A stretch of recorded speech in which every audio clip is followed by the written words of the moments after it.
Hello, welcome to Listening Effectively Part 2. Today we're going to talk about the different styles of listening, but there's something I want to show you first.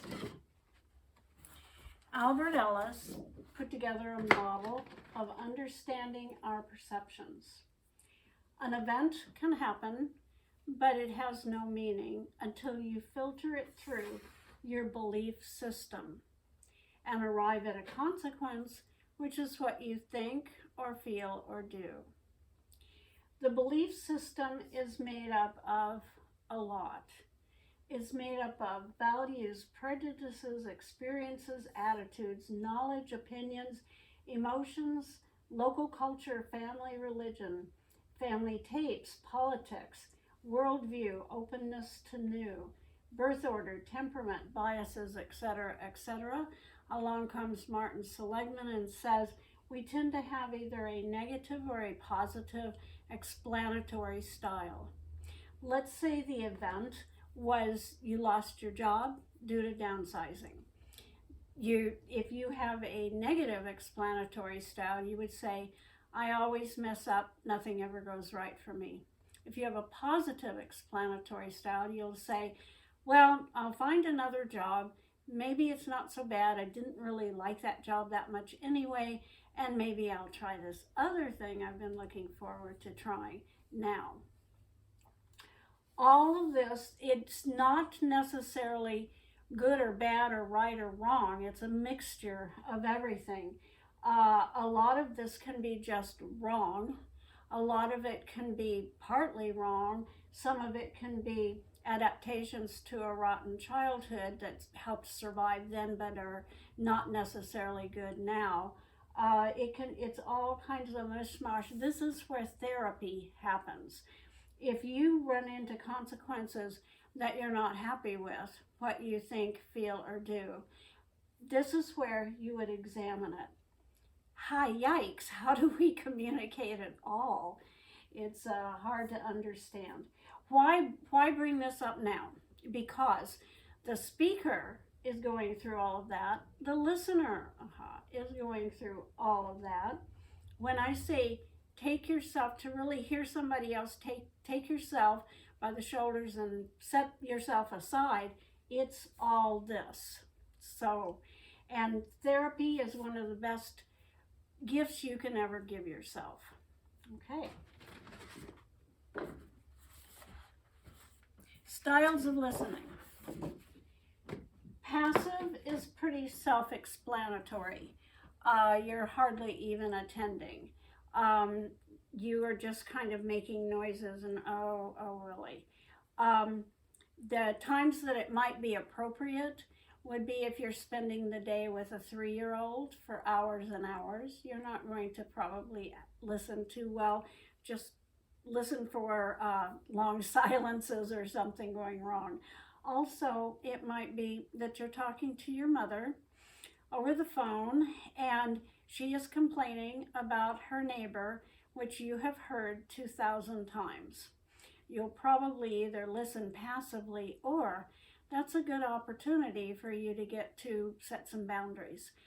You might say, Mom, I love you, and I'm so sorry you don't get along with your neighbor, but could we talk about this for 2 to 3 minutes and then leave it and go on to other things? Dismissive. You are a wet blanket. You would say, oh, you don't want to do that. They blow off your dreams and your goals. So if you are sharing your dreams and your goals with someone, don't go to these guys because you know what will happen. Often the listener may have no idea what the speaker is capable of.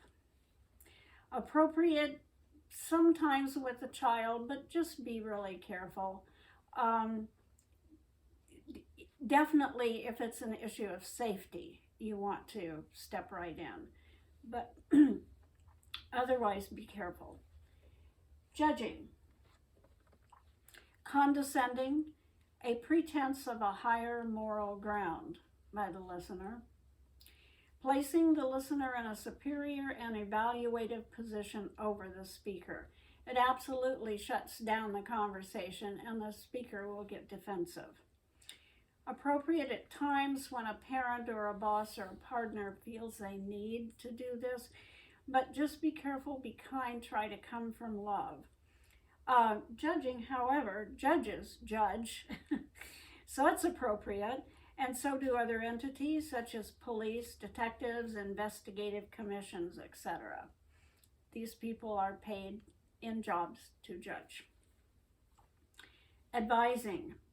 The listener telling the speaker what they ought to do and even what they ought to think and feel puts the listener in a position of power and control.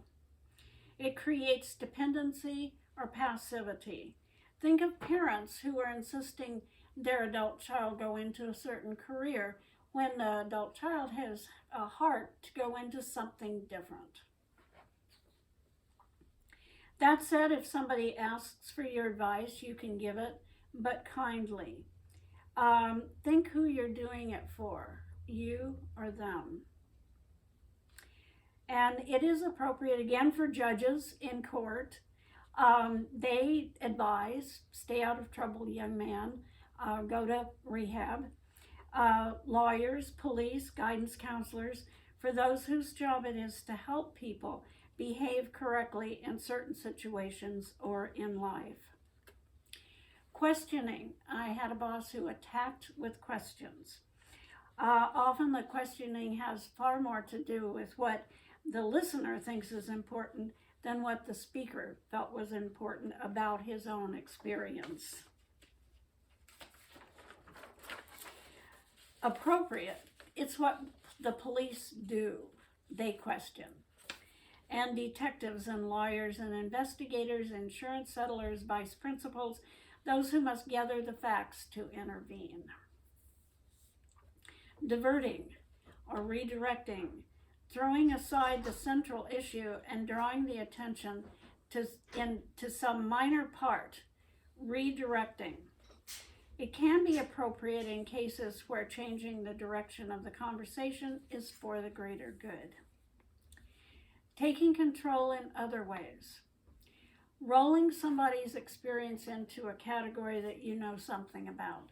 I did this once to a friend. I was younger and he was an older gentleman. He was telling me about his near-death experience and I was all excited. I became animated. Oh, I just read Raymond Moody's Life After Life. I know about the tunnel, the light. I go on. And he finally looks down and says, well, that was my story. And I realized that I had taken it away from him, and I felt very bad. Wives are often saying, I told my husband my problem, and he just wanted to fix it. All I wanted was for him to listen. When a friend is in crisis, rushing in to assure them that everything will be all right, shuts down the conversation when the speaker may need to ventilate their feelings. This happens a lot with grief. We rush to say things we think are helpful that are not at all. We can't take away the grief. Just listen to them and be there for them. And saying, I know exactly how you feel. No, you don't, because of all of this. We're all different. You don't know exactly how they feel. Encouraging. Parents do this, friends do this.